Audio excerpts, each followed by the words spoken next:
Bapak Ibu dipersilahkan duduk. Selamat pagi, shalom.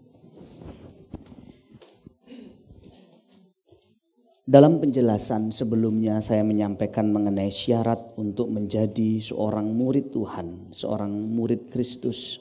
Di ayat 24 Yesus mengatakan setiap orang yang mau mengikut aku, ia harus menyangkal dirinya, memikul salibnya dan mengikut aku. Kekristenan bicara mengenai menyangkal diri, memikul salib, dan mengikuti jejak Tuhan. Hanya nabi palsu yang mengajarkan kekristenan adalah jalan yang mudah. Sejak awal Yesus berterus terang ikut Yesus itu jalan yang sempit, jalan yang sulit. Menyangkal diri artinya menyangkal kita masih ada. Kalau kita sudah mati bersama dengan Kristus, mati juga kepentingan-kepentingan kita, mati juga ego kita. Kalau kita sudah memutuskan menjadi pengikut Kristus, kita harus memutuskan mematikan ego kita. Mematikan bahwa kita masih punya ambisi-ambisi liar dan keinginan-keinginan yang tak terkendali. Semua keinginan, semua ambisi kita harus kita selaraskan dengan kehendak Bapa surgawi. Memikul salib bicara mengenai ikut menderita, turut menderita demi kesetiaan kita kepada kebenaran, kepada Injil. Dan ini ditawarkan oleh Yesus Kristus sejak awal. Yesus sudah berterus terang di awal. Yesus jujur di awal. Ikut aku susah. Ikut aku sangkal diri, pikul salib, menderita. Tapi kalau masih mau juga ya silahkan. Dan mengikuti jejaknya. Kalau kita menjadi pengikut Kristus, sebenarnya yang kita mau ikuti adalah jejaknya. Apa yang pernah Kristus lakukan di bumi ini, kualitas hidupnya selama kurang lebih 33,5 tahun, itulah yang kita mau ikuti. Tentu dengan seluruh panduan ajarannya.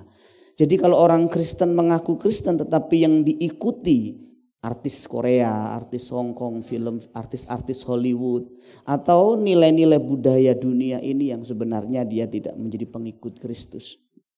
Sekarang ini banyak sekali model Bapak Ibu. Dan rata-rata model kita ini sebenarnya bukan Yesus. Walaupun kita banyak mendengar atau belajar tentang Yesus. Sebenarnya banyak anak-anak kita modelnya diambil dari sinetron. Belajar dari media sosial. Dari mulai berpakaian, terus kemudian bersikap, bertutur kata. Sekarang sudah tidak bisa dibedakan lagi mana orang Kristen, mana yang bukan Kristen. Harusnya bisa dibedakan. Kalau Kristen berarti kehidupannya mirip Yesus Kristus. Itu yang saya sampaikan dalam pertemuan yang lalu.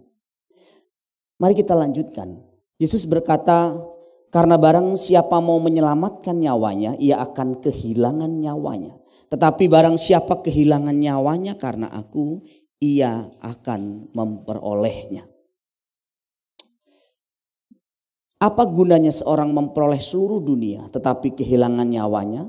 Dan apakah yang dapat diberikannya sebagai ganti nyawanya? Versi Markus menambahkan kata karena aku dan karena Injil di sana. Ini agak melengkapi apa dari yang Matius sampaikan. Sementara versi Yohanes menggunakan kata mencintai di sana. Barang siapa mencintai nyawanya. Dan kata untuk hidup di sana ditambahkan hidup yang kekal. Terjemahan bahasa Indonesia sehari-hari menerjemahkan hidup yang sejati dan kekal atau hidup yang sejati dan abadi. Bapak Ibu Saudaraku sekalian, di dalam Alkitab terutama dalam konteks budaya Yunani ada dua jenis kata hidup yang sering dipakai. Kata yang pertama yang biasa dipakai adalah bios. Nah, kata bios ini adalah hidup dalam pengertian jasmani atau pengertian lahiriah. Bios ini sedang menunjuk pada satu kehidupan alami sama seperti tumbuhan, binatang, termasuk manusia yang hidup hanya seputar menjalani siklus kehidupan wajar. Itu sebabnya kita mengenal istilah biologi. Istilah biologi diambil dari kata ini bios. Nah, manusia dari lahir kemudian terus berkembang besar. Setelah besar dia bekerja, menikah, punya anak, dan kemudian Biasanya tua dulu sakit mati, itu bios. Nah, kehidupan bios ini adalah kehidupan yang Alkitab sampaikan, Alkitab ceritakan dimiliki oleh orang-orang yang tidak mengenal Allah. Kehidupan bios ini dibatasi dengan waktu 70 tahun. Kalau mentok 80 tahun menurut Mazmur pasal 90 ayat 10. Jadi kalau seorang akhirnya bisa hidup lebih dari 70 tahun, ya itu sudah bonus. Tapi bonusnya apa? Penderitaan, kata firman Tuhan. Banyak masalah fisik kita sudah sakit-sakitan. Alkitab mengatakan bahwa roh kembali kepada Allah yang mengaruniakannya, debu kembali kepada tanah. Artinya kehidupan manusia kita yang wajar ini akan berhenti pada satu titik di mana kita akan mati. Kita akan menjadi tanah, itulah bios. Dan kehidupan bios ini disebutkan seperti uap, sekilas, sebentar saja menurut Yakobus pasal 4 ayat 14. Jadi kalau kita hidup hanya sekedar dalam konteks bios, hidup seperti orang layaknya hidup, seperti binatang, seperti tumbuhan, berarti kehidupan kita hanya kehidupan yang sia-sia. Nah, kehidupan seperti itu menurut Matius pasal 6 ayat 32 dicari bangsa-bangsa yang tidak mengenal Allah. Bangsa-bangsa yang gak kenal Tuhan fokusnya makan, minum, pakaian. Bangsa-bangsa yang tidak mengenal Allah fokusnya bagaimana dia bisa hidup nyaman, fisiknya diservis, jiwanya selama di dunia ini merasa senang, puas. Itu yang menjadi sasaran orang-orang yang tidak mengenal Allah. Tetapi kehidupan kita beda. Manusia yang melulu hanya mengurus hal-hal fisik atau jasmaninya tanpa sadar telah merendahkan dirinya serendah-rendahnya menjadi sederajat dengan binatang bahkan tumbuhan. Waktu kita hanya mengurus fisik kita, hanya mengurus jasmani kita, karena pertimbangannya orang-orang dunia juga melakukan seperti itu, kita sebenarnya telah menurunkan derajat kita sebagai makhluk yang diciptakan serupa dan segambar dengan Allah, lebih rendah dari binatang. Kalau lebih rendah dari binatang apa berarti tumbuhan. Kenapa? Karena manusia itu bukan melulu tubuh. Manusia itu makhluk roh. Makhluk yang sebenarnya diciptakan kekal. Kalau manusia hanya mengurus tubuhnya bukan mengurus rohnya, maka manusia sudah salah urus, salah sasaran. Tapi ada hidup yang kedua yang disebut Zoe. Nah, Zoe ini Bapak Ibu sekalian dipakai di dalam Yohanes pasal 12 ayat 25 tadi. Barang siapa mencintai nyawanya, ia akan kehilangan nyawanya. Tetapi barang siapa tidak mencintai nyawanya di dunia ini, ia akan memeliharanya untuk hidup Zoe, untuk hidup yang kekal. Kata Zoe itu berarti kehidupan yang rohani, kehidupan yang sejati dan abadi, kehidupan yang berkualitas tinggi, kehidupan yang unggul. Inilah yang Yesus janjikan dalam Yohanes 10 ayat 10 ketika dia berkata, kalau orang mau percaya kepada Kristus, datang kepada Kristus, dia akan kasih hidup. Namanya hidup di dalam segala kelimpahan. Kata yang dipakai di sana adalah perisos. Kata perisos itu kelimpahan dalam arti meluber, tak terbatas, tak terukur. Dan ini gak ada kaitannya sama sekali dengan duit Bapak Ibu. Saya mau tanya Bapak Ibu, duit ada batasnya tidak? Duit bisa diukur tidak? Duit ada batasnya, duit bisa diukur, perisos tidak bisa diukur. Kalau kita membatasi kelimpahan itu hanya dengan materi, materi bisa diukur, ada nominalnya, ada digitnya. Tetapi perisos tidak bisa diukur. Latar belakang perisos adalah domba di padang rumput yang sangat lebat. Saudara, kira-kira bisa ngitung rumput yang sangat lebat gak ya kira-kira? Satu-satu dihitung gitu kira-kira jumlahnya berapa miliar itu rumput. Seperti itulah latar belakang digunakan kata perisos. Jadi satu kehidupan yang berkualitas tinggi. Itulah yang Yesus katakan bahwa manusia hidup bukan dari roti saja, tetapi dari setiap firman yang keluar dari mulut Allah. Kalau kita mengerti bahwa kita ini adalah makhluk roh, kita menyadari bahwa yang kita urus bukan perut kita saja. Yang kita urus bukan saja fisiknya saja. Bahkan fisik yang kita urus pagi, siang, dan malam ini suatu hari akan kembali menjadi debu. Sesuatu yang kita jarang urus, yaitu manusia batiniah kita justru abadi. Sayang kalau kita salah urus Bapak Ibu sekalian. Banyak orang Kristen salah urus. Kalau pergi ke salon, sekali ngurus fisiknya secara materi ratusan ribu sampai jutaan. Tapi pergi ke tempat retreat yang hanya sekitar 100 ribu, 200 ribu tidak mau. Ke salon berjam-jam, bahkan kalau perlu setengah hari juga dia kuat. Tetapi kalau ngurus manusia batiniahnya, baca Alkitab, ibadah, mengikuti sebuah seminar, retreat rohani, banyak orang tidak mau. Orang seperti ini berpikir bahwa yang perlu diurus itu melulu hanya sekedar fisiknya. Nah, Tuhan punya cara sebenarnya untuk kita ini bisa akhirnya mau mengurus, mau menyadari manusia batiniah kita, mau mengurus manusia batiniah kita. Sebenarnya konteks Matius pasal 4 ayat 4 itu diambil dari Ulangan pasal 8 ayat 3. Perhatikan. Jadi ia merendahkan hatimu, membiarkan engkau lapar dan memberi engkau makan mana yang tidak kau kenal dan yang juga tidak dikenal oleh nenek moyangmu, untuk membuat engkau mengerti bahwa manusia hidup bukan dari roti saja, tetapi manusia hidup dari segala yang diucapkan Tuhan. Perhatikan baik-baik. Terkadang Tuhan mengizinkan kita ada di titik minus. Kita nggak dapat berbuat apa-apa, kita direndahkan, kita dalam situasi ekstrim, kita sakit, supaya kita bisa sadar bahwa hidup ini bukan sekedar urusan perut, tapi urusan batin. Tapi orang jarang menyadari ini sampai dia pada titik minus. Orang kalau masih punya segalanya Bapak Ibu, dia nggak akan berpikir tentang firman. Dia nggak akan berpikir tentang manusia batiniahnya. Tapi dengarkan baik-baik kata-kata saya ini. Mungkin suatu hari engkau menyadari dan mungkin sudah terlambat. Tetapi saya mau sampaikan ini.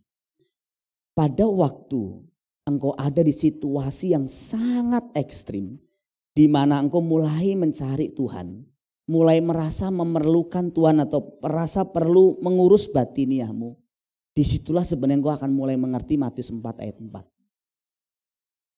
Dan ini nggak bisa dipahami kalau orang melulu mengurus perutnya, nggak bisa Bapak Ibu. Makanya bangsa Israel diizinkan dalam situasi yang tidak ada makan. Bayangin, makan mana selama 40 tahun. Mana itu seperti roti tawar, itu hambar. Satu situasi ekstrim di mana mau nggak mau harus dimakan. Ada di padang gurun. Situasi padang gurun itu tak terbayangkan dengan keadaan kita sekarang. Dan situasi-situasi seperti itu menyadarkan bangsa Israel. Tujuannya mencelikkan bangsa Israel supaya ngerti. Hidup ini jangan cuma melulu mengurus tubuh, mengurus fisik. Uruslah manusia batiniahmu. Saya mulai menangkap orang mulai menyadari bahwa dia perlu doa, dia perlu firman, dia perlu dekat sama Tuhan saat kapan? Saat sakit, itu yang pertama. Yang kedua, saat ada di ujung maut. Yang ketiga, saat mungkin keluarga ditinggalkan atau ditinggalkan oleh keluarga, atau kondisi-kondisi masalah ekonomi yang sangat di ujung tanduk. Beberapa waktu yang lalu saya ketemu dengan salah satu anak murid saya. Badannya sehat, segar. Waktu kecil, waktu remajanya juga dalam asuhan saya sehat. Kita tidak pernah menyangka kehidupan manusia. Diceritakan kepada saya, dia ketemu sama saya, pengen ketemu, kangen. Dan dia ngomong bahwa dia baru berobat. Jadi ada satu kondisi jantungnya di mana collapse dan situasi posisi jantungnya itu kalau tidak salah mengalami penebalan atau apa, sehingga irama jantungnya itu tidak teratur. Saya bisa menangkap waktu dia cerita kepada saya. Waktu dia sharing kepada saya, satu nafas, satu spirit mulai membutuhkan kebenaran, membutuhkan komunitas. Kalimat-kalimat yang diucapkan, dia selalu mengatakan, sering mengatakan komunitas itu penting. Dia mulai ngomong, kapan sesuatu itu dikatakan? Saat situasi-situasi di ujung tanduk. Kalau dia tindakan berikutnya, tindakan yang pertama sudah diambil itu kurang lebih 100 juta. Dan dia harus minum obat seumur hidup. ada satu kejutan yang dibuat, kejutan listrik di jantungnya, tapi tidak terlalu bermasalah. Tapi tindakan yang berikutnya yang disarankan adalah melobangi jantungnya. Satu lubang itu 600 juta. 2 lubang, 3 lubang saya tidak tahu. Dan itu persentase gagalnya 4-5%. Itu baru satu kasus yang saya perhatikan. Jarang anak-anak muda menyadari pentingnya mendekat kepada Tuhan. Pentingnya ibadah, pentingnya persekutuan. Karena sehat. Karena kuat. Karena punya segalanya. Tapi nanti pada satu titik tertentu, engkau akan menyadari Tuhan itu penting. Dan kalau engkau cari Tuhan setelah engkau sudah tua, engkau sudah lanjut usia, engkau terlambat. Makanya kemarin dalam flyer yang saya kirimkan, saya katakan di sana, jangan sampai nanti satu hari engkau menyadari, engkau bangun dari tidur, mungkin tidur siangmu, mungkin dari bangun pagi, dan engkau baru menyadari bahwa selama hidupmu engkau telah membuat satu rangkaian keputusan, rangkaian tindakan yang sebenarnya hanya untuk cari aman di dunia ini, cari keselamatan di dunia ini, cari kemapanan hidup di dunia ini. Sebenarnya engkau punya potensi, engkau punya peluang untuk engkau hidup bagi kepentingan kerajaan Allah. Engkau punya begitu banyak kesempatan untuk merubah dirimu, tapi engkau tidak lakukan. Dan waktu engkau mau mulai menyadari dan mau berubah, waktu terus berjalan dan tidak bisa diputar kembali. Dan kadang-kadang ada banyak hal dalam hidup ini tidak bisa dilanjutkan lagi Bapak Ibu. Ada satu titik di mana saya sering bilang. Pertama, waktu kita pengen berbuat sesuatu yang benar. Kita pengen, tetapi waktu kita sudah gak ada. Mungkin sudah di ujung maut. Kita pengen berubah, tapi kesempatan belajar firman sudah gak ada. Berubah itu tidak sederhana Bapak Ibu.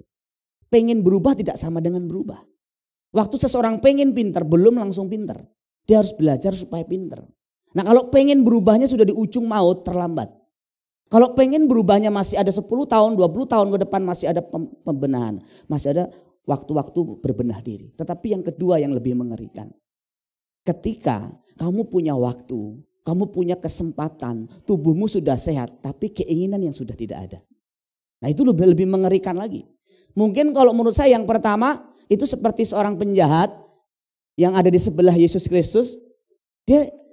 Dia mungkin pengen hidup benar, dia pengen turun dan dibaptis, pengen melayani Kristus. Tapi sudah gak ada kesempatan, tapi dibawa ke Firdaus. Tetapi yang paling bahaya yang kedua. Engkau punya waktu, engkau sehat, engkau muda, engkau segar, engkau punya duit. Tetapi engkau gak punya keinginan untuk berubah, untuk melayani dia. Untuk engkau abdikan hidupmu bagi kepentingan Tuhan dan kerajaannya, itu lebih mengerikan. Nah saudara, perhatikan, kehidupan Yesus itu jauh dari kelimpahan materi. Jadi kalau perisos, hidup berkelimpahan itu dihubungkan dengan keuangan, itu gak nyambung sama sekali. Kenapa? Karena Yesus itu lahir di kandang domba atau di palungan domba. Jadi kalau Yesus saja lahir di palungan domba, bagaimana orang-orang Kristen punya bayangan dia menjadi orang Kristen yang orientasinya uang. Kristus saja tidak orientasi uang, lahir di palungan domba. Dia tumbuh besar sebagai anak seorang tukang kayu Nazaret. Yesus tumbuh besar di satu keluarga sederhana. Anak tukang kayu berarti bukan orang kaya, bukan anak dari keluarga imam besar. Yesus jauh dari kemewahan sejak kecil. Itu sebabnya Bapak Ibu sekalian, Yesus ditolak di Nazaret waktu dia berkhotbah. Kenapa? Karena orang tahu latar belakang Yesus gak punya duit. Makanya Jack Ma kan pernah ngomong ya, orang kalau miskin itu ya, kata-katanya itu maaf ibarat kentut. Dihindari orang, dianggap sampah. Tapi orang kalau kaya ya, kentutnya dianggap harta, begitu berharga. Kenapa? Orang dunia ini melihat bahwa uang itu segala-galanya. Orang kalau miskin kamu ngomong apa aja gak didengar. Tapi kalau orang kaya ngomong apa aja didengar walaupun salah. Itu realitas dunia ini yang jahat, yang materialistis. Saya gak mengatakan kaya itu jahat, kaya itu salah, enggak. Tetapi saudara harus tahu bahwa hidup di dalam kelimpahan, di dalam Tuhan itu bukan bicara tentang materi. Yesus juga berkata bahwa dia tidak punya tempat untuk meletakkan kepalanya. Dia mengatakan serigala punya liang, burung mempunyai sarang. Tapi dia sebagai anak manusia nggak punya tempat untuk meletakkan kepalanya. Dia nggak punya tempat untuk istirahat siang, untuk berbaring. Diperkirakan Yesus itu numpang di rumah Simon. Atau lebih tepatnya di mertua Simon Petrus. Pos pelayanan di sana. Jadi dia bukan orang mampu. Pos pelayanan pun numpang di rumah mertua Petrus. Dan selama hidupnya di dunia ini, selama kurang lebih 3,5 tahun pelayanannya, pelayanan didukung oleh keuangannya didukung oleh perempuan-perempuan yang disebutkan di sana. Ada Maria Magdalena, kemudian ada Yohana, ada Susana. Ini bukan Susana yang... Ini orang-orang yang mencintai Tuhan luar biasa, yang mendukung pelayanan Yesus dengan uangnya, dengan hartanya, dengan tenaganya. Saya sempat penasaran, saudara. Kemudian saya tanya, saya cari-cari, kenapa sih pada perempuan-perempuan semua? Maksudnya kenapa sih yang mendukung pelayanan Yesus secara keuangan ini rata-rata kok perempuan ya? Kenapa enggak laki-laki ya? Enggak, walaupun pasti laki-laki juga ada disebutkan. Salah satunya kan Yusuf Arimatea. Tetapi saudara mesti lihat bahwa memang perempuan tuh punya sisi yang enggak dimiliki laki-laki. Belas kasihan. Dia kalau ngelihat sesuatu yang perlu dukungan gampang turunkan dananya. Tapi juga menentukan juga keluar dana apa enggak. Bapaknya pengen kasih support pelayanan ke gereja, belum tentu kalau ibunya enggak setuju. Saya juga mikir juga iya juga ya. Itu bapaknya pengen nyumbang ke gereja, kalau istrinya bilang enggak bisa juga. Ada juga yang begitu. Nah, saudara, Yesus juga tidak bisa cetak uang. Pelayanannya, keuangannya didukung oleh orang-orang yang tadi, yang punya duit. Jadi salah kalau saudara berkata bahwa ya Tuhan pelihara pekerjaannya, Tuhan pelihara gerejanya, nanti Tuhan pakai caranya sendirilah. Tuhan pakai kita loh saudara untuk mendukung pelayanannya. Jadi salah kalau kita berpikir bahwa kehidupan Yesus itu berlimpah dengan materi. Kehidupan Yesus bukan limpah materi, tetapi berlimpah atau melimpah dengan hikmat dan pengenalan akan Allah. Limpah dengan cinta kasih, limpah dengan belas kasihan kepada sesama. Yesus tidak limpah uang, tapi Yesus limpah dengan hikmat Allah.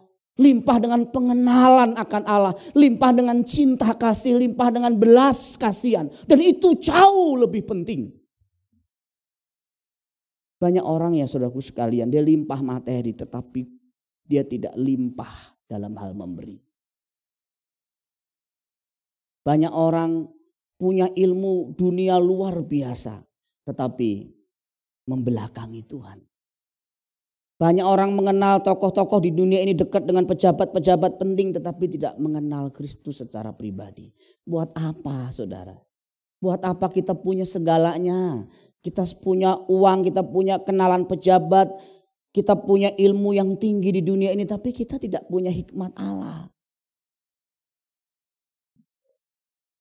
Itu sebabnya orang kaya yang sejati bukanlah mereka yang pandai mengumpulkan harta bagi dirinya sendiri. Tetapi mereka yang gemar berbagi harta atau memberi untuk sesamanya. Apa sih definisi kaya? Kalau kaya cuma mengumpulkan harta buat diri sendiri, yaitu kaya menurut ukuran dunia. Apa sih susahnya mengumpulkan uang buat diri sendiri saudara? Itu gampang. Itu tidak ada kelebihan sama sekali menurut saya. Orang yang hanya bisa ngumpulin uang buat diri sendiri itu bukan kelebihan, itu kekurangan. Tetapi orang yang bisa mengumpulkan uang dan juga dibagi buat sesamanya, itu baru orang kaya yang sejati. Yesus pernah menceritakan mengenai orang kaya yang bodoh. Yang kaya untuk diri sendiri, yang ditampung untuk sendiri-sendiri, untuk keselamatan jiwanya sendiri. Dan orang kaya seperti ini menurut Tuhan Yesus orang kaya yang bodoh. Lalu apa makna menyerahkan nyawa atau kehilangan nyawanya di sana? Karena barang siapa mau menyelamatkan nyawanya, ia akan kehilangan nyawanya. Tetapi barang siapa kehilangan nyawanya karena aku, ia akan memperolehnya. Kata nyawa di sana, kata yang dipakai adalah psuhe. Psuhe itu bisa diterjemahkan nyawa, bisa diterjemahkan kehidupan, juga bisa diterjemahkan dengan kata jiwa. Nah saudara, ini konteksnya pada zaman itu kurang lebih tahun 80 sampai tahun 100 itu orang Kristen betul-betul mengalami aniaya yang sangat hebat. Orang Kristen dianiaya, dimasukkan di penjara, diadu dengan binatang, dibakar hidup-hidup. Dan mengalami berbagai penderitaan yang luar biasa beratnya. Dan orang Kristen punya namanya pilihan. Dia menyangkal Yesus, dia cari keselamatan sendiri, dia sembunyi, dia gak perlu harus mati. Tapi juga ada pilihan lain, mati syahid, martir. Dan Matius memberikan pesan ini. Pesan ini muncul ketika situasi-situasi seperti itu. Kamu mau nyelamatin nyawamu? Ya, untuk sementara kamu bisa selamat. Hanya tinggal 20-30 tahun lagi mungkin hidupmu. Tetapi setelah itu kamu akan mengalami kematian yang abadi. Atau kamu akan kehilangan nyawamu. Betul. Kamu kehilangan nyawa, tetapi kamu akan mendapatkan satu kehidupan yang abadi, kehidupan yang kekal. Saudaraku sekalian, ini yang situasi yang mengerikan pada zaman itu. Nah, harus mengerti bahwa pemeliharaan Bapa di surga itu bukan berarti orang Kristen dibebaskan dari situasi-situasi yang penuh bahaya. Karena banyak orang Kristen salah paham kalau saya dipelihara Bapak di surga, orang Kristen dipelihara Bapak di surga berarti enggak mengalami penderitaan, enggak mengalami aniaya. Orang Kristen mengalami penderitaan. Nanti di ibadah siang akan saya jelaskan lebih detail. Orang Kristen mengalami aniaya, tetapi perhatikan baik-baik bahwa semua hanya terjadi atas seizin Bapa di surga. Dan Matius seperti membuat sebuah pesan yang disampaikan oleh Kristus begini. Jangan kamu takut kepada mereka yang dapat membunuh tubuh. Memang tubuhmu mungkin akan diambil, akan dimatikan. Tapi takutlah terutama dia yang berkuasa membinasakan baik jiwa maupun tubuh di dalam neraka. Jadi Bapak Ibu, mereka punya satu pilihan. Pilihannya adalah aku menyelamatkan diri untuk sementara aku selamat. Atau aku mengambil keputusan, aku relakan diriku, aku mati di sana, nyawaku diambil, jiwaku diambil oleh dunia ini, tetapi aku menikmati kehidupan yang abadi. Ini konteks ayat tersebut itu diperkirakan tahun 80 sampai 100. Nah, bagaimana dengan konteks sekarang? Karena masalahnya sekarang kita tidak berhadapan dengan aniaya fisik, Bapak Ibu. Itu bukan berarti kehidupan kita lebih mudah. Tidak. Kita tidak bersentuhan, tidak berhubungan langsung dengan aniaya fisik. Tapi kita juga harus belajar menyerahkan nyawa kita. Kita juga harus belajar menyerahkan kehidupan kita. Saya beberapa waktu yang lalu melihat satu berita yang kita semua tahu di Sri Lanka, Bapak Ibu. Teman-teman kita yang sedang ibadah mungkin tidak menyadari, tahu-tahu bleng. Berarti hari itu juga mereka pindah lokasi ibadah. Saya bayangkan begitu. Mereka langsung pindah lokasi ibadah lagi di sana. 200 berapa itu kan? Mungkin lebih kali ya. Langsung pindah ibadah di sana, penyembahan lagi di sana. Ini yang harus kita pahami dulu. Bahwa mengikut Kristus bukan berarti kita tidak bisa kehilangan nyawa. Kita bisa kehilangan nyawa. Tetapi dengarkan baik-baik. Tetapi kita tidak akan kehilangan jiwa kita. Saya ulang lagi. Mungkin saja seorang kehilangan nyawa di dunia ini karena Yesus. Namun tidak akan kehilangan nyawanya atau kehilangan jiwanya. Nyawa yang sesungguhnya enggak hilang. Jiwanya enggak hilang. Kenapa? Karena jiwa kita kekal. Kita kehilangan fisik kita sementara, nyawa kita, tapi jiwa kita abadi. Nah, ini yang Bapak Ibu kita harus mengerti.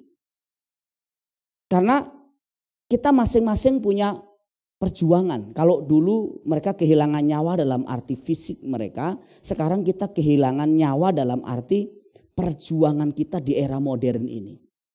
Jangan dipikir ini mudah, ini sulit. Itu sebabnya kan Yesus berkata bahwa buat apa orang akhirnya kehilangan nyawanya. Dia dapetin dunia tapi dia kehilangan nyawanya. Nah, ini perjuangan berat. Ini bukan perjuangan yang mudah Bapak Ibu. Karena kalau kita bicara mengenai dunia ini sebenarnya bicara mengenai sesuatu yang dunia ini telah genggam dan miliki. Sistemnya, keinginannya, godaannya itu berat, Bapak Ibu. Nah, kalau kita mengenal istilah 3 ta, kita pernah mengenal 3 ta ya, tahta, harta, wanita. Atau saya mulai dari ta pertama, misalnya harta. Harta itu bicara tentang uang. Kalau kita tidak kehilangan nyawa dalam arti nyawa kita secara fisik, kita rela nggak kehilangan harta? Belum tentu. Karena harta juga berat, Bapak Ibu. Uang juga berat. Nah, yang pertama ini adalah harta atau uang. Ada kebenaran tentang uang yang harus kita mengerti. Yang pertama, bahwa uang tidak bisa kita bawa sampai mati. Berapapun dan bagaimanapun caranya, uang tidak bisa kita bawa sampai mati. Kalau ada yang bakar duit tidak bisa dibawa juga. Kalau budaya mungkin kepercayaan lain mengatakan kalau bakar duitnya ikut kita. Belum tentu, saudaraku sekalian. Kita harus menyadari uang tidak kita bawa sampai mati. Makanya Ayub berkata, dengan telanjang aku keluar dari kandungan ibuku, dengan telanjang juga aku akan kembali ke dalamnya. Kita boleh kumpulin uang sebanyak-banyak, tapi mati kita enggak bawa apa-apa. Paling ya jas yang kita pakai, cincin, jam yang dibawakan, udah gitu aja. Kebenaran ini harus kita ngerti dulu bahwa uang kita nggak bawa. Karena kita nggak bawa, harus kita pergunakan seefektif mungkin selama kita di dunia ini. Untuk apa? Untuk jadi harta di surga kita. Dengan apa? Ya dengan berbagi dengan sesama, dengan mendukung pekerjaan Allah, dengan hidup, dengan menggunakan uang dengan sebaik-baiknya. Jadi uang kita di dunia ini nggak kita bawa, tapi bisa kita bawa kalau kita pergunakan dengan baik selama kita di dunia ini. Yang kedua, uang tidak dapat menolong kita di kehidupan yang kekal. Alkitab berkata, pada hari kemurkaan harta tidak berguna, tetapi kebenaran melepaskan orang dari maut. Gak bisa, saudara. Uang tidak bisa menyelamatkan kita, tidak bisa nyuap kita di kehidupan yang akan datang. Yang pertama tadi, uang tidak bisa kita bawa sampai mati. Yang kedua, uang tidak bisa nyelamatin kita. Kalau di dunia ini bisa. Kita bisa sogok hakim, kita bisa sogok pengacara. Tapi di sana udah gak bisa. Tidak ada sogok menyogok dalam dunia kekekalan, dalam dunia pengadilan. Jadi kalau uang itu tidak kita bisa bawa dan juga tidak bisa nyogok pengacara surga, kita tidak bisa nyogok Tuhan Yesus, tidak bisa nyogok malaikat, pakailah selama kita masih bisa gunakan di dunia ini. Yang ketiga yang lebih mengerikan, kita akan dihakimi Allah soal bagaimana kita mendapatkan uang, menggunakan uang kita, mendapatkan dan menggunakannya, setiap sennya akan diminta pertanggungjawaban sama Tuhan. Jadi saudara yang punya duit banyak itu gak gampang. Engkau akan lebih sulit mempertanggungjawabkannya. Dengerin saya, perhatikan baik-baik. Uangmu yang banyak itu, setiap sennya akan diminta laporannya sama malaikat. Sama Tuhan. Jadi kalau orang berpikir, wah ini uang-uangku, aku gunakan sesuka hatiku. Tidak, engkau harus melaporkannya nanti di hari penghakiman. Setiap sennya akan diminta pertanggungjawaban. Itu sebabnya orang yang punya banyak duit belum tentu dia lebih cinta Tuhan, lebih dekat sama Tuhan. Kemungkinan besar lebih sulit situasinya. Orang yang gak punya duit kadang-kadang dia lebih mencintai Tuhan. Tetapi bicara mengenai cara mendapatkan ini penting juga. Karena orang Kristen itu bukan bicara mengenai bagaimana dia menggunakan uangnya saja. Tetapi uang yang digunakan itu dari mana? Bukan soal persembahannya gede saja di gereja. Tetapi uang persembahannya itu dapat dari mana? Itu penting. Itu penting sekali bagi kekristenan. Kalau di dalam ajaran mungkin kepercayaan lain, dari mencuri dibagikan ke orang miskin, boleh. Kekristenan tidak diajarkan seperti itu. Nah, itu sebabnya di dalam Alkitab pernah disebutkan mengenai pertanggungjawaban orang kaya ketika ada di Hades. Kenapa? Selama ia ada di dunia, dia hanya menikmati kekayaannya sendiri. Dia pergunakan untuk perutnya sendiri, untuk kepentingannya sendiri. Dan di sana dia menderita. Yang kedua, ini disebut tahta atau jabatan. Wah, ini juga berat Bapak Ibu. Polisi, hakim, pengacara, jaksa, guru, kayak saya ini pendeta. Saudara jadi pengusaha, saudara mungkin nanti ada yang jadi gubernur, wali kota, nggak gampang. Setiap jabatan yang saudara miliki itu juga harus dipertanggungjawabkan. Kalau kita bicara menyerahkan jabatan kita kepada Tuhan, artinya kita pergunakan itu untuk melayani Dia. Jangan untuk cari uang semata-mata. Jangan cuma cari untung semata-mata, apalagi sampai bunuh orang, mencelakai orang. Saya memutuskan untuk jadi pendeta. Saudara memutuskan ada yang jadi guru, ada yang jadi pengusaha, ada yang jadi pemusik, macam-macam. Tapi itu keputusan kita masing-masing. Semua jabatan ini mulia, semua posisi ini mulia asalkan kita bisa pertanggungjawaban. Saya takutnya Bapak Ibu Saudaraku sekalian kita tidak tahan. Kenapa? Karena setiap tahta, setiap jabatan itu punya tanggung jawab tersendiri. Dan ini masuk kategori dunia. Buat apa engkau mendapatkan dunia ini? Salah satunya ini. Jabatan itu masuk dunia. Banyak wilayah di situ. Nah, orang-orang yang pegang jabatan tertentu, wah itu air seperti air yang mengalir tuh berkatnya. Misalnya hakim, pengacara, jaksa. Tapi pertanyaannya itu uangnya kotor apa bersih? Saya mengunjungi satu anak murid saya beberapa hari yang lalu sebelum POP. Ternyata dia jadi pengacara. Ngobrol-ngobrol, wah kamu jadi pengacara ya? Nggak nyangka kamu jadi pengacara, kamu bandel begitu. Iya aku juga nggak nyangka kak aku jadi pengacara. Terus dia ceritakan dia bagaimana kok bisa jadi pengacara. Udah S2 juga. Saya bilang hati-hati ya, jaga hatimu saya bilang. Karena itu kesempatan untuk kamu bisa meraup uang dengan cara-cara yang tidak benar. Dan saya ketemu juga dengan pengacara-pengacara. Dia ngomong sama saya, Pak, kalau saya mau jadi pengacara bank kok gampang sekali. Deal-deal yang 100 juta, 1M itu gampang sekali. Tetapi dia memilih untuk menjadi pengacara yang benar. Nah ini godaan dunia yang begitu berat. Jadi pendeta godaannya berat tidak? Berat saudara. Salah kalau orang berpikir pendeta itu sudah pasti rohani. Kalau pendeta itu orientasinya tujuannya untuk kepentingan pribadi, untuk dipuji manusia, untuk dihormati manusia itu jadi jabatan yang justru berbahaya. Tapi kalau tukang sapu, kalau jual bakso sudah jadi pengusaha tapi sudah cinta Tuhan, sudah lebih rohani dari saya. Tetapi saya mau jabatan saya ini saya pergunakan dengan sebaik-baiknya. Saya pertanggungjawabkan dengan sebaik-baiknya. Saya juga bingung kadang-kadang kalau ketemu dengan teman-teman pendeta ya tanya itu kegiatannya apa? Kegiatannya itu nggak jelas juga. Hari Senin main bola, main bulu tangkis, terus kemudian sampai hari Minggu nggak ngapa-ngapain. Bingung juga saya.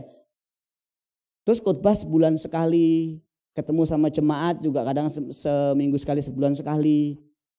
Bingung juga ya, terus kegiatannya apa ya? Nah itu juga saya kadang-kadang juga mikir nanti jangan-jangan saya juga bisa pada titik tertentu bisa seperti itu ya. Mengerikan ya, gak ada kontrol, gak ada yang menegur, gak ada yang mengingatkan. Daryl masih saya tanyain lagi beberapa hari yang lalu. Ada Akyong di sebelah saya. Daryl masih mau jadi pendeta gak nanti sayang? Enggak. Mau jadi apa? Pokoknya gak pendeta saja. Terus kenapa gak mau jadi pendeta? Pendeta itu sibuk. Pendeta itu gak ada istirahatnya. Saya juga sebenarnya gak mau menunjukkan kepada anak saya bahwa pendeta itu sibuk, pendeta itu gak ada istirahatnya seperti yang di konsep pikiran anak saya. Saya bilang, sayang kita jalan-jalan bareng, kita pergi makan bareng, kita bisa kemana saja. Iya tapi papi untuk jemput aku aja gak bisa. Ya tapi kan jemput kamu ada Om Joko, tapi aku maunya kan papi, bukan Om Joko. Itu berdebat dulu Bapak Ibu. Setiap jabatan, setiap posisi itu punya satu resiko tersendiri. Dan saudara harus menemukan tempat di situ melayani Tuhan di sana secara total. Tapi saya memilih sebagai pendeta. Kalau semuanya jadi guru, semuanya jadi pengusaha, siapa mau jadi pendeta? Tapi kalau semua jadi pendeta, siapa yang mau jadi jemaatnya? Ya kalau semua ada satu gereja jemaatnya 70 pendeta, pendetanya kalau nggak salah 40 atau 35. Saya bingung juga. Gimana tuh Pak? Perbandingannya. Yang ketiga itu yang disebut dengan wanita atau kalau dia pria ya. Kalau wanita tentu sebaliknya. Kalau dia pria, wanita pria. Ini bicara mengenai seks. Tidak ada seorang pun yang kebal dengan dosa yang satu ini. Karena itu jangan buka celah. Jadi kepuasan seks dianggap segala-galanya. Semua hal yang berhubungan dengan seks itu dianggap sebagai satu kenikmatan. Dan itu yang dikejar orang. Kalau keluarga tidak bisa memberi, pasangan tidak bisa memberi, aku bisa jajan. Aku bisa ambil dari dunia luar. Kalau pasanganku tidak bisa, istilahnya tanda kutip, melayani aku bisa mencari tempat yang lain. Tetapi kekristenan tidak mengajarkan begitu. Okelah kamu uang dapat, okelah kamu jabatan dapat, okelah kamu seks puas-puasin deh. Pertanyaannya, buat apa kamu dapat semuanya itu tapi satu kali kamu terbangun dari tidurmu kamu sadar loh. Aku nikmati semuanya. Aku kaya, aku puas dengan seks, aku punya posisi penting di pekerjaanku, tapi hidupku tidak bermakna. Hidupku tidak berarti bagi sesamaku, bagi kerajaan Allah. Tuhan bilang, kamu mau tukar pakai apa? Kamu sudah dapatkan semua, kamu baru sadar. Ya aku dapatin semua tapi cuma segini ya indahnya. Cuma sampai di titik ini doang ya. Oh, saya nggak mengatakan bahwa kita tidak bisa melayani Tuhan dalam pekerjaan kita, dalam aktivitas-aktivitas kita. Tapi saya mau mengatakan bahwa jangan sampai kita membuat satu pertukaran yang salah. Pertukaran salah begini loh Bapak Ibu. Kita kan punya pilihan-pilihan. Tadi kan Tuhan bilang, buat apa kamu mendapatkan dunia ini tapi kamu kehilangan nyawamu. Itu kan pertukaran. Pertukarannya mengerikan loh. Nyawa atau jiwa kita ditukar dengan dunia ini. Nah sekarang kita harus memilih nih. Dunia ini bicara mengenai sistemnya tadi. Keinginan-keinginannya. Godaan-godaannya. Kekhawatirannya. Itu dunia. Kemudian nyawa kita, jiwa kita yang kekal. Ini kan harus kita tukar nih Bapak Ibu. Makanya apapun aktivitas kita, keputusan-keputusan kita, tindakan kita di dunia ini sebenarnya sedang menukar sesuatu Bapak Ibu. Contoh, misalnya Bapak Ibu menyisihkan waktu untuk membaca Alkitab atau berdoa 1 hari 30 menit, per hari 30 menit misalnya. Kalau tidak doa bisa tidak? Bisa, tapi waktu kan terus berjalan. Gak baca Alkitab bisa tidak? Waktu terus berjalan. Minggu kita gak ibadah. Bisa gak kita gak ibadah minggu? Oh gak apa-apa, masih ada ibadah hari lain. Terus kita sibuk lagi dengan kegiatan-kegiatan lain. Terus belum komsel, ada kegiatan-kegiatan lain. Itu dari sisi kegiatan loh Bapak Ibu. Belum sisi-sisi yang lain, uang.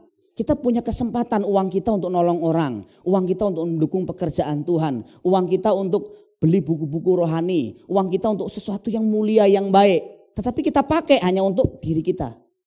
Jadi banyak hal, dan dalam hidup ini rangkaian sebuah keputusan panjang. Sampai titik tertentu, keputusan itu membentuk watak kita, membentuk karakter kita. Jadi jangan sudah pikir karakter tiba-tiba berubah. Enggak, itu rangkaian keputusan seumur hidup kita. Saudara yang sudah ibadah 30 tahun tapi ibadahnya serius, baca Alkitabnya serius, doanya serius, komselnya serius, belajar firmannya serius, benerin karakter serius, gak mungkin sama dengan orang yang sesekali asal-asalan, gak mungkin sama Bapak Ibu. Saudara yang melayani total habis-habisan, saudara gak mungkin sama. Saudara sedang invest, sedang menabur dalam kekekalan. Dan itu nanti diakumulasi selama satu titik ketika engkau ada di peti mati. Peti mati itu akan menjadi satu tempat di mana engkau punya tabungan seumur hidupmu di sana. Bagaimana kira-kira penilaian Tuhan, penilaian orang-orang, penilaian para malaikat? Engkau selama hidupmu berguna tidak? Jangan di Tuhan dulu deh, di manusia aja waktu kita di peti mati. Orang-orang kan akan punya penilaian buat kita. Aduh selama hidupnya dia begitu baik ya. Aduh dia begitu perhatian ya, kok cepet banget sih perginya. Kok cepet banget sih matinya. Katanya begitu Bapak Ibu, katanya kalau orang baik itu cepet mati katanya. Jadi kalau saudara jahat biasanya gak cepet mati. Jadi jahat saja supaya gak mati-mati. Enggak juga sih, karena saya juga kenal orang jahat mati juga. Jadi itu satu akumulasi dalam hidup kita. Jadi kalau kita sekarang punya kesempatan untuk kita berbenah diri, melayani Tuhan, kemudian berbagi berkat dengan sesama, jangan pernah saudara abaikan itu. Karena itu kesempatan yang gak bisa balik kembali. Kita mau bertobat atau gak bertobat, kita menunda pertobatan atau kita langsung bertobat hari itu. Kita menyadari kita salah atau kita membela diri, itu rangkaian sebuah keputusan yang panjang. Dan pada titik tertentu kita menyadari, loh aku udah berubah ya. Kok sifatku udah berubah ya. Aku kok gak galak lagi ya. Aku gak gampang pikiran negatif sama orang lagi ya. Aku kok gak gampang kesel sekarang ya. Aku kok gampang ngampuni ya. Itu berarti kita sudah mulai berlimpah dengan hikmat. Kok aku sekarang kalau gak ketemu Tuhan sehari rasanya kering ya. Aku kalau gak baca Alkitab kok gak bisa ya. Aku kalau gak ibadah kok gak bisa ya. Aku kalau gak melayani Tuhan kok gak bisa. Itu suatu akumulasi karakter. Aku kalau mau curang-curang dikit kok gak bisa ya. Aku mau galak sama orang kok mulai gak bisa ya. Itu terbentuk namanya karakter. Dan saya percaya karakter Yesus terbentuk sejak dia kecil. Ketika papanya menyuruh, ayo mungkin kalau sekarang, Yesus kamu ambilin kayu sono, diambil kayu. Kamu serut ya, serut. Kamu ambil, kamu antar ke sana ke pelanggan, diantar. Saya yakin sepenuhnya Yesus seperti itu.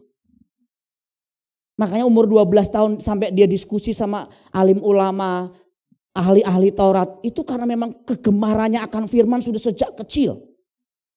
Jadi kalau kegemaran kita akan firman sudah kita, usia kita sudah tua, udah terlambat Bapak Ibu. Tapi lebih baik terlambat daripada tidak. Yang masih muda-muda kita kesempatannya banyak, yuk belajar firman. Saudara baca firman di rumah. Saudara dengerin lagi rekaman yang dibuat teman-teman. Renungan yang dikirim dibaca. Saudara ringkas sendiri. Saudara akan diperkaya dengan hikmat yang luar biasa. Dan ini perjuangan masing-masing Bapak Ibu. Saya tidak bisa ngelihat Bapak Ibu. Mungkin secara tampilan luar bisa, tapi penilaian di hadapan Tuhan. Saya tidak tahu juga di antara saudara yang hadir ini suatu hari akan ada orang-orang yang hidupnya luar biasa dipakai Tuhan. Dan pastinya saya yakin. Saya hanya bisa melakukan sesuatu yang disebut menabur. Saya sendiri sedang menabur buat diri saya. Saya sudah mulai agak sedikit gentar. Gentar saya gini, bukan gentar matinya, bukan. Kok teman-teman saya udah mati ya? Saya mulai memikirkan teman-teman saya kok udah mulai pamit ya. Udah mulai meninggalkan, udah check out duluan dari dunia ini ya. Guru-guru saya, dosen-dosen saya, teman-teman saya angkatan itu banyak sekali yang di grup itu. Mas Iwan kan tahu. Di grup itu nanti si A, si B. Loh setahu saya umurnya belum 40 ya. Udah pada pamit ya. Udah pada meninggalkan pelayanan. Seterusnya maksudnya. Tapi teman-teman saya juga pada chat saya yang karena sekarang kan zaman media sosial. Halo bro. Ricky nih kadang-kadang gitu. Halo bro, ini nih kita ketemuan yuk. Ada yang rata-rata sih buka usaha. Saya nggak mengatakan buka usaha itu nggak mulia. Itu mulia sekali kalau dilakukan dengan sikap hati yang benar.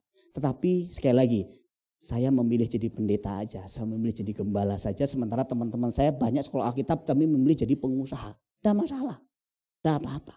Tapi dengarkan baik-baik sebelum saya tutup khotbah saya ini. Kalau engkau akhirnya harus menjadi pengusaha, milikilah hati seorang pendeta, jiwa seorang pelayan Tuhan yang sejati. Kalau engkau menjadi seorang pendeta, jangan bermental seperti pengusaha. Itu saja. Kalau saya sebagai seorang pendeta, saya nggak boleh berpikir seperti seorang pengusaha.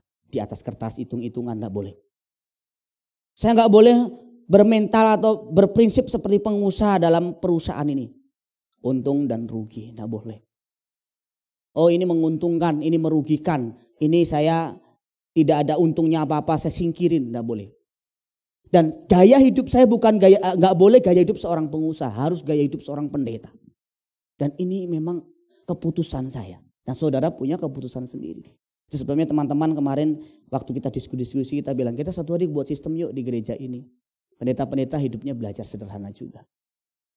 Loh kalau mau jadi pendeta, mau hidup sederhana. Tapi kalau sudah punya uang banyak gimana? Sumbangin buat pekerjaan Tuhan. Gitu aja kok repot. Loh iya dong, kalau mau jadi pengusaha.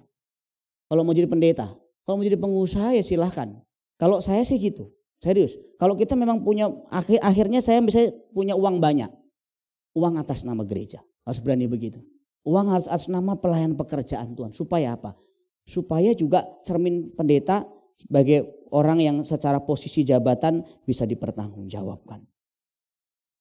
Buat apa akhirnya kita punya semua uang, semua kenikmatan seks, semua jabatan, tapi kita kehilangan jiwa kita. Lebih baik kita mengorbankan jiwa kita, mengorbankan nyawa kita, segala hal yang kita anggap nikmat tadi, tapi demi mendapatkan satu kekayaan abadi di kemudian hari. Tuhan memberkati kita sekalian.